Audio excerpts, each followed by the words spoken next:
Hari ini kita akan bincang teknik menjawab bagi matematik SPM. Okey. Bagi mana yang nak mengikuti kita punya bengkel, boleh download lah mana-mana yang ada kelebihan, ada printer apa, boleh download berapa trial lah. Kita ambil trial beberapa negeri: Pahang, Kedah, Perak, Johor, Melaka, Kelantan. Kita ada 4. Kita ada ambil buat analisis untuk 6 negeri dahulu, sebab kita hanya sekadar buat bengkel yang biasa untuk bantu mana pelajar dan juga guru-guru sebagai dekat mana kita nak fokus soalan-soalan yang sepatutnya untuk pelajar-pelajar SPM lah. Okey, hari ni kita tunggu, kita fokus dulu buat analisis beberapa bentuk soalan lah. Okey, kita tengok soalan yang ada dulu. Ini skema jawapan. Bila kita buat analisis bagi percubaan ni adalah untuk kita buat analisis soalan yang terbaik untuk ramalan adalah kita menggunakan percubaan setiap negeri. Okay? Sebab apa? Setiap kebiasaannya penggubah soalan bagi setiap negeri itu adalah dia juga adalah penggubah bagi soalan SPM. Okay, biasanya soalan SPM ini akan dikumpulkan oleh guru-guru. Dia akan menggubahkan soalan, kemudian dikumpulkan pada satu tempat lah, kemudian dipilih dan diubah sesuai dengan oleh penggubah yang diamanahkan, yang dipertanggungjawabkan. Okey, cikgu nak berkongsi suatu benda yang penting lah. Kebanyakan pelajar-pelajar ada masalah. Mereka menganggap matematik ni subjek yang susah. Sebenarnya matematik ni adalah subjek yang paling senang untuk kita skor lah. Bila kita tahu apa soalan-soalan yang wajib keluar. Bila soalan wajib keluar tu kita tahu, kita cuba banyakkan bentuk-bentuk soalan dan juga ramalan soalan-soalan yang akan keluar. Jadi bila kita mahir, insya-Allah lah, bila kita masuk ke peperiksaan sebenar, dia jadi tak ada masalah lah. Kita boleh menjawab soalan dengan baik. Okey, hari ni kita ada beberapa soalan lah. Okey, kita akan fokus dulu beberapa soalan. Untuk soalan Math, kita akan fokus by soalan. Okay, contohnya soalan yang wajib masuk adalah soalan metrik. Jadi cikgu akan fokus kepada soalan metrik dan teknik cara menjawab soalan metrik macam mana kita nak ringkaskan bentuk soalan, nak ringkaskan jawapan, dan juga perkara-perkara yang penting yang mana kita kena alert, kita kena perhatikan betul-betul benda yang kita tak boleh tinggalkan dan perkara yang boleh kita tinggalkan dalam menjawab soalan. Hari ini kita akan fokus dulu soalan metrik. Cara menjawab soalan metrik. Jadi bila kita lihat soalan-soalan metrik ini adalah soalan yang wajib. Dia adalah soalan wajib dalam SPM, cuma dia diletak di bahagian mana dan markah dia berapa. Okey, kita tengok yang ini adalah percubaan Johor. Okey, kita tengok di percubaan Johor. Dia ada pada soalan yang kelima, bahagian A. Okey, sebab dia adalah soalan wajib, jadi tak mungkin dia tak keluar. Jadi bila kita tengok soalan ni, bila dia soalan A, dia akan markah dia bawah daripada 5 lah. Dia bila keluar soalan B, dia akan ada 9 markah ataupun 8 markah. Jadi kena tengoklah. Nasib baik bila soalan-soalan dia keluar dalam bahagian B, kita nasib baiklah sebab dia banyak sikit markah. Dia akan ada bentuk yang asas lah. Soalan yang pertama dia akan lebih kemahiran metrik. Mana ni ditanya berkenaan dengan bentuk-bentuk metrik, cari nilai dalam metrik, metrik songsang yang tidak wujud, Kemudian soalan yang kedua itu adalah melibatkan soalan penyelesaian persamaan serentak. Jadi itu adalah biasa konsep yang ada dalam matrik. Jadi kita tengok soalan Johor, dia bentuk yang biasa. Bila 5 markah, matrik bila dia bagi dalam persamaan, dia akan dapat 4 markah. Tapi bila dia bagi dalam bentuk soalan yang melibatkan penyelesaian masalah, ataupun kita tengok dia bentuk perkataan lah, penyata. Mana daripada penyata kita kena tukar dulu kepada bentuk persamaan, itu akan dapat 1 markah lah. Kemudian dari persamaan tu kita tukar dalam bentuk metrik, akan dapat 1 markah lagi. Daripada bentuk metrik kita selesaikan, kita akan dapat di situ 3 markah. Okey, itu biasa standard 5 markah bagi metrik. Okey, kita tengok pula soalan negeri. Banyak ni sebab cikgu pun tak sempat nak analisis semua. Kita tengok bentuk ini negeri mana ya. Kalau macam ni tak ingat tadi, tak silap Kelantan macam ni. Okay.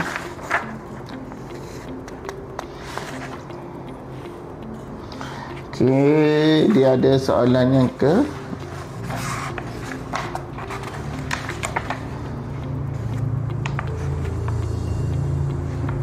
7,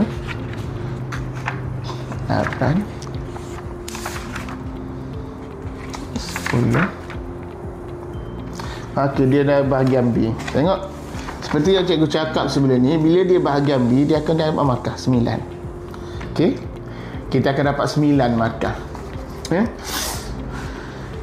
Ini bentuk yang biasa ditanya lah. Ini kemahiran metrik yang melibatkan cari nilai. Kemudian di sini persamaan serentak 5 markah. Kemudian yang ni melibatkan menggunakan pendaraban. Okey, maknanya kaedah operasi metrik. Operasi metrik kita belajar tambah tolak kemudian darab dengan bahagilah. Okey, boleh? Okey. Jadi kita tengok sudah 2 negeri, cuma kita kena pastikan dia keluar dalam bahagian mana. Tak keluar A, dia akan keluar B. Kalau keluar A, dia akan markah dia akan rendah 5 markah. Kalau bahagian B, dia akan pergi 8, 9 ataupun 10 markah. Jadi akan lebih sedikit markah berbanding bahagian A lah. Okey, seterusnya kita tengok pula berapa negeri lagi. Ini Pulau Pinang. Okey, persediaan bagi pelajar-pelajar yang nak mengikuti bengkel kita, kalau boleh download ataupun print siap-siap soalan-soalan bengkel supaya memudahkan pelajar untuk mengikuti bengkel kita dengan baiklah. Okey. Jadi hari ini cikgu akan ajar dulu cara teknik menjawab soalan metrik. Okey, kalau kita tengok dekat sini, soalan metrik yang dikeluarkan Pulau Pinang berada di bahagian B juga. Bahagian B. Kita tengok biasa kalau bahagian B. Okey.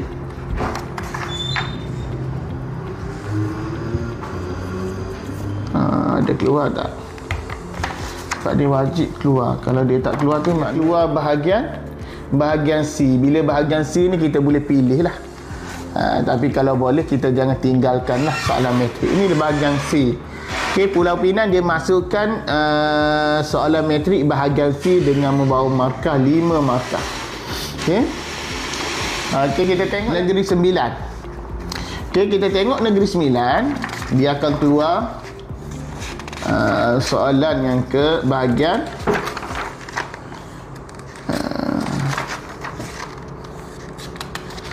dia keluarkan bahagian apa ya? Bahagian A tak ada, bahagian B. Bahagian B. Okey, dia keluarkan bahagian B. Dia bawa 9 markah. Okey, boleh?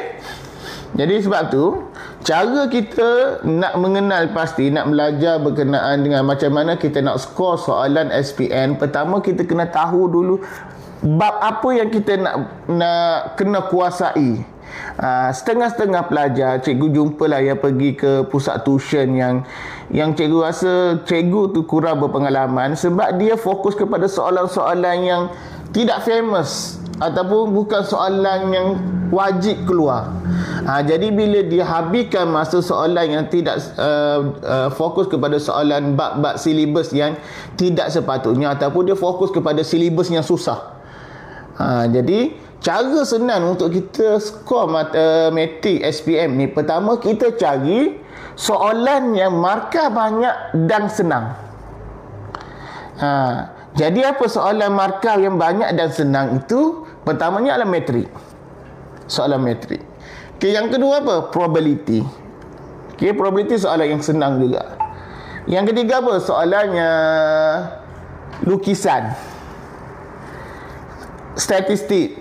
Graf, pictograph, histogram, ogif. Itu soalan yang senang. Soalan yang lukis graf, itu soalan senang. Okay, soalan juga yang senang adalah transformasi. Transformasi ni kalau kita kena cikgu yang pandai mengajar, insya-Allah dia soalan yang sangat senang. Tapi kalau tak, cikgu tu kurang berpengalaman atau tak mempunyai teknik yang baik, soalan tu, bab tu akan jadi susah. Sebab itu di pusat tuition cikgu selalu mengajar cara senang. Jadi kebanyakan pelajar cikgu boleh skor dalam transformasi. Jadi cuma untuk malam ni kita dah bahagikan masa-masa soalan kita. Kita bahagikan beberapa harilah untuk kita minggu ni kita akan habiskan dulu untuk matematik. Jadi kita akan fokus beberapa soalan-soalan yang penting untuk pelajar kuasai supaya boleh skor pada soalan SPM. Cikgu akan ajar beberapa bab. Yang mana bab ini sangat penting, dia mudah tapi dia bawa markah yang banyak dan dia akan keluar dalam soalan SPM. Dan soalan dia tak pelbagai, maknanya bukan open. Ada beberapa soalan yang open itu menyebabkan pelajar walaupun belajar ambil masa yang banyak, bawa markah yang sikit dan soalan dia open, maknanya dia boleh bentuk soalan itu terlalu banyak. Jadi cikgu akan tinggalkan soalan itu. Sebab apa? Kalau kita fokus dalam bab itu, silibus begitu, dia akan mengambil masa yang banyak dan juga dia akan menyebabkan pelajar rasa matematik ini susah. Bila kita fokus kepada soalan yang senang, kita akan nampak matematik itu senang. Bila kita fokus kepada soalan yang susah, maka kita rasa matematik itu susah. Ini ada psikologi dalam matematik. Kita mengajar, cikgu fahamlah. Okey, bila kita mengajarkan, sebab tahun-tahun lepas sebelum ni kebanyakan pelajar yang mengikuti pusat tuition kita, mereka kebanyakannya trial gagal. Tetapi bila ujian SPM yang sebenar, mereka boleh skor A ataupun B lah. Kadang-kadang mereka tu terkejut, kenapa dia dapat skor A sedangkan dia tak faham. Rupanya matematik ni dia ada cara dia. Kalau kita fokus soalan yang senang, kita akan nampak matematik ini senang. Okey, hari ini kita fokus dulu kepada soalan metrik lah. Okey, soalan metrik ni problem dia adalah, pertama, pelajar tak memahami cara nak menyelesaikan metrik tu. Yang kedua, dia tak ada kaedah bersistem. Maknanya kalau kita kebanyakan pelajar-pelajar yang mengikuti di sekolah, guru tidak mengajarkan secara spesifik macam mana langkah pertama, langkah kedua, langkah ketiga, apa yang perlu dilakukan. Jadi akhirnya pelajar nampak, kita tengok soalan-soalan yang pelajar jawab dalam SPM tu agak berterabur, kadang-kadang tidak tersusung. Sebab apa? Dia buat dengan pelbagai teknik. Ada yang darab dulu, ada yang kena bahagi dulu, ada cari konjugat, cari dia punya perkali dulu, banyak cara. Jadi akhirnya kita tengok pengiraannya sangat panjang, kadang-kadang ada berlaku kesalahan. Jadi cikgu akan tunjuk macam mana nak jawab soalan. Pertama, untuk elak secara bersistem dulu.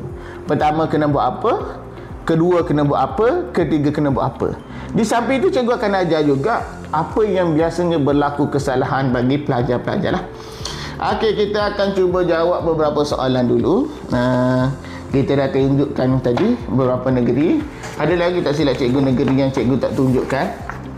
Ini negeri Melaka kan?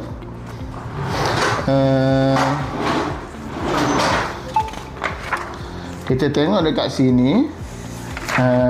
Tak silap cikgu Melaka ni. Dia keluarkan bahagian mana? Bahagian A rasa tak ada. Bahagian A tak ada. Bahagian B. Bahagian B ada ke? Bahagian B pun tak ada. Dia keluarkan bahagian C ke?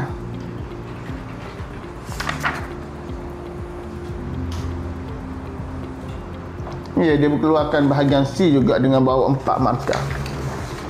Okey, bawa 4 markah. Ini bentuk standard lah. Tapi cikgu nampak sini sebenarnya ini bentuk penyelesaian masalah. Biasanya soalan penyelesaian masalah dia akan bawa 5 markah.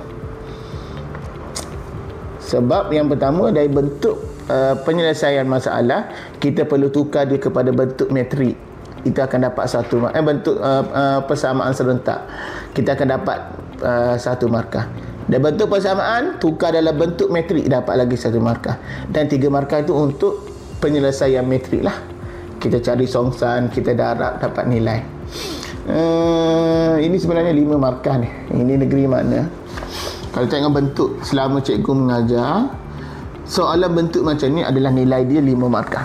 Okay? Ini negeri mana ya? Sebab dia agak pelik sikit. Bagi guru-guru yang berpengalaman, yang biasa buat modul, kita tengok soalan, kita akan tahu dah markah yang biasa diberikan, yang sepatutnya diberikan. Jadi kita tengok soalan ni bagi menyokong pelancongan di rancangan kuasa pelancongan melaksanakan jenis promosi pada kerajaan negeri bercadang menghasilkan 77 kain rentan dan 86 iklan media sosial menggunakan kaedah metrik. Tentukan bilangan setiap pakej yang dipilih.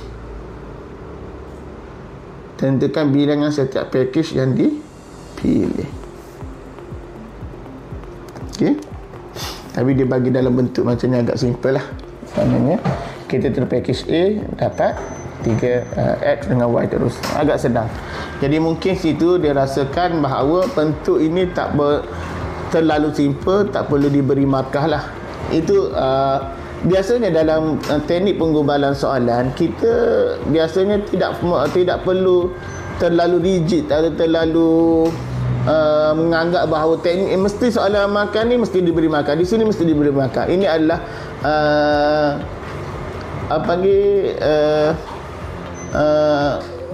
keputusan yang dibuat oleh penggubah soalan lah. Tak semestinya soalan begini mesti 5 markah. Okey, bagi penggubah soalan dia rasakan ini tak akan nak bagi markah, terlalu simple sebab dia dalam bentuk persamaan, tapi dia bagi dalam bentuk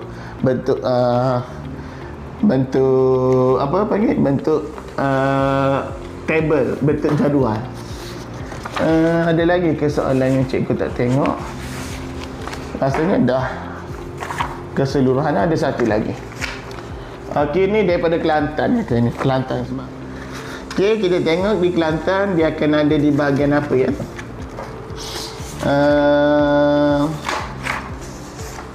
Bahagian A tak ada.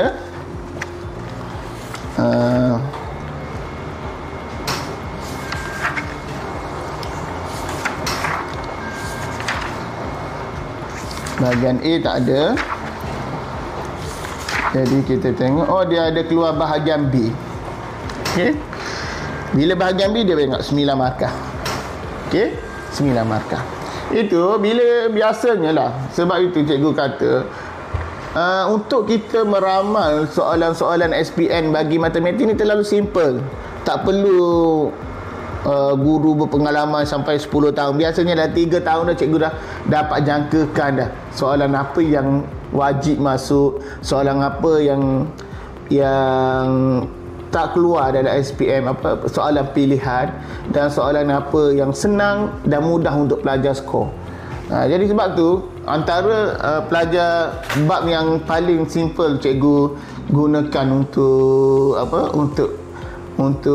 membantu pelajar cikgu skor dalam SPM bagi subjek matematik ni. Ini yang pertama, cikgu akan ajar metrik. Okey. Yang kedua, cikgu akan ajar apa? Yang simple juga. penakkulan logik. Okey, penakkulan logik adalah bab yang simple juga, yang senang untuk kita skor. Okey. Dan yang seterusnya apa? Bab yang simple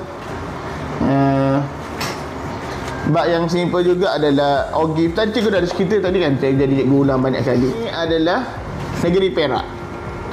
Okey, negeri Perak. Kita tengok negeri Perak, matrik dia keluarkan berapa markah ya?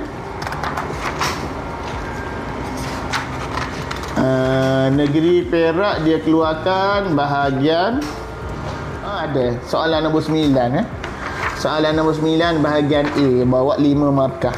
Okey, sebab tu cikgu kata kalau ada lah negeri yang cuba skip soalan daripada matrik, soalan matrik ni, cikgu boleh katakan bahawa pengubah soalan negeri tu agak ketinggalan sikit lah.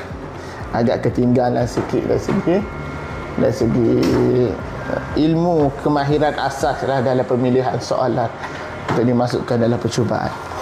Okey, boleh?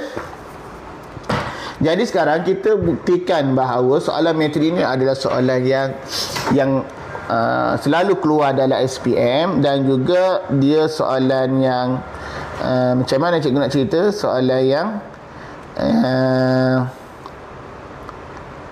yang patut menjadi ramalan kepada pelajar-pelajar untuk pelajar-pelajar skor SPM lah. Okey, jadi kita akan cuba menjawab satu soalan. Macam mana kita nak menjawab? Cikgu akan ajarkan teknik yang paling simple dan macam mana step-step yang pelajar kena ada. Okey, pertama kita akan cuba jawab soalan ni. Ini daripada soalan negeri Perak bahagian B, bahagian A. Okey, dia masukkan dalam bahagian A. Bila masuk bahagian A, maknanya markah dia akan sikit lah. Okey, kita tengok bahagian A. Kita cuba jawab. Okey, bila kita cuba menjawab soalan bahagian A, kita lihat apa. Pertama, sebelum kita menjawab soalan, apa yang pelajar perlu pastikan, kita kena tengok dulu soalan, apa markah yang diberikan lah. Supaya apa? Kadang-kadang markah itu menggambarkan bentuk soalan yang dia nak. Kadang-kadang kita tengok soalan ni macam soalan susah, tapi kita tengok markah sikit. Maknanya itu memberi gambaran bahawa soalan itu sebenarnya simple sahaja, tetapi dia ada perkara yang tidak kita fahami lah. Okey. Jadi bila kita tengok soalan ni, dia bawa 5 markah. Okey, 5 markah. Jadi bila bawa 5 markah, kita tahu bentuk ini mesti soalan melibatkan penyelesaian masalah. Okey, sekarang jarang dah dikeluarkan matrik bentuk yang ada panggil apa, bentuk yang biasa. Mana dia bagi persamaan serentak, selesaikan, tak ada dah. Ataupun dia bagi dah ada bentuk matrik, cari nilai, tak ada dah. Biasanya soalan dia kebanyakan adalah melibatkan penyelesaian masalah. Okay, ini adalah salah satu contoh penyelesaian masalah. Bila kita tengok bentuk macam ni, pertama kita akan dapat markah P1. P1 ni apa? Markah yang melibatkan pengetahuan am. Okey, maknanya macam mana kita nak tukar daripada menyata dalam bentuk persamaan. Okey, jadi di sini kita tengok ini adalah permasalahan. Permasalahan dia, Alice membeli 2 set package A dengan membayar RM130 dan membeli 1 set package B dengan membayar RM206. Okey, dengan menggunakan kaedah metrik. Apabila kata menggunakan kaedah metrik, jangan sesekali kita guna penyelesaian serentak lah, menggunakan penghapusan ataupun penggantian. Okey, kita walaupun kita jawab keluar markah tapi kita tak menggunakan kaedah metrik, tetap kita tak dapat markah. Boleh jelas? Jangan pelajar cuba-cuba nak menyelesaikan soalan ni, dia kata dia tak mahir lah metrik tapi nak buat kaedah biasa. Jangan sekali-kali, sebab memang kita tak akan dapat markah. Okey, itu pelajar perlu jelas. Okey, jadi bila di sini dikata gunakan kaedah metrik, maka kita kena gunakan kaedah metrik. Okey, Alice membeli 2 set package A dengan membayar 130 dan B dengan 280 dengan menggunakan kaedah. Okey, Jadi pertama, apa yang perlu kita buat? Kita kena nyatakan pemboleh ubah. Apa pemboleh ubah? Contohnya X. X ialah apa? Sini dia bagi liter. Mana bilangan liter? Mana X itu adalah apa? Kita tengok soalan. Dalam RM, mana dia cari harga. Mana harga bagi perisa coklat. Okey, harga seliter perisa coklat. Okey, Y ialah harga seliter perisa strawberry. Okey, boleh? Kalau boleh, pelajar pertama kena nyatakan dulu bentuk pemboleh ubah. Sebab kita nak tukar dari bentuk penyata kepada bentuk persamaan, kita kena nyatakan dulu pemboleh ubah yang kita gunakan lah. Kalau kita tak buat macam ni, ada satu masalah di akhir jawapan, kita kena nyatakan balik X itu apa, Y itu apa. Tapi bila kita nyatakan dari sini X apa, Y apa, maka di akhir jawapan tu tak perlu kita tegaskan balik. Mana cukup kita nyatakan X berapa, Y berapa. Tapi kalau kita tak nyatakan, kita akan hilang markah lah. Boleh, pelajar-pelajar kena alert dekat situ, kena beri perhatian lah. Okay. Jadi bila kita tengok dekat sini, ini adalah package A. Maknanya kita boleh tahu 10 X campur 8 Y sama dengan berapa? Dia kata package A 130. Kita dapat satu persamaan. Okay. Yang kedua, 17X campur 35Y sama dengan berapa? 206.80. Boleh dekat situ? Jadi bila kita dapat persamaan ni, pertama sini kita dah dapat satu markah lah, P1. Okey, cara macam mana kita boleh keluarkan dia lah.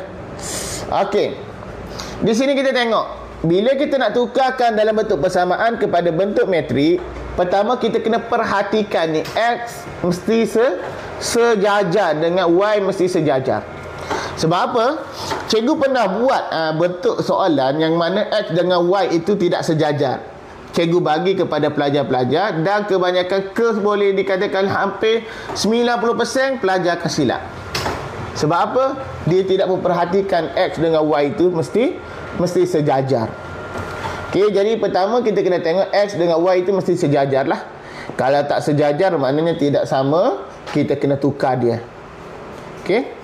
Jadi bila kita dapat, apa yang kita kena buat? Kita buat dua kolom. Sama dengan bentuk sama je matrik ni. Dia bentuk yang sama. Maknanya kalau kita jumpa macam ni, kita kena buat begini je. Yang ni kita mesti buat. Okey. Jadi kita tengok sini, kita ambil nombor saja 10, 8. Sini bawah 17, 35. Yang depan ni kita letak atas, yang belakang ni letak bawah. Sebab tu kita kena tengok dia sejajar. Kalau dia tak sejajar, kita tak boleh buat lagi. Mana kalau kita buat macam ni dah salah. Yang ni kena tulis kat sama dengan. Okey, boleh? Bila kita dapat bentuk macam ni, kita dapat lagi dekat sini lah, P2. Biasanya diletakkan dengan tanda P2 atau juga biasanya letak K1. Tak ada masalah lah. Itu adalah skema pemeriksaan. Bagi cikgu di sini adalah P sebab dia masih lagi kemahiran, dia bukan lagi pengiraan. Tapi tak ada masalah. Okey, kita stop dekat sini ni, dah pukul 11. Okey, kita harap kita akan jumpa lagi minggu depan, esok. Semoga esok lebih ramai lah pelajar yang akan mengikuti kelas kita. Okey, kita akan berhenti di sini dulu dan kita akan sambung esok dengan bab yang lain. Kita buat kembali lain kali, insya-Allah. Okey, itu saja untuk hari ini. Terima kasih bagi yang menonton. Terima kasih pelajar-pelajar yang mengikuti. Assalamualaikum dan insya-Allah kita jumpa lagi esok untuk kita bincangkan subtopik yang lain yang jadi ramalan dalam matematik SPM. Okey, itu saja untuk hari ini. Assalamualaikum dan salam sejahtera.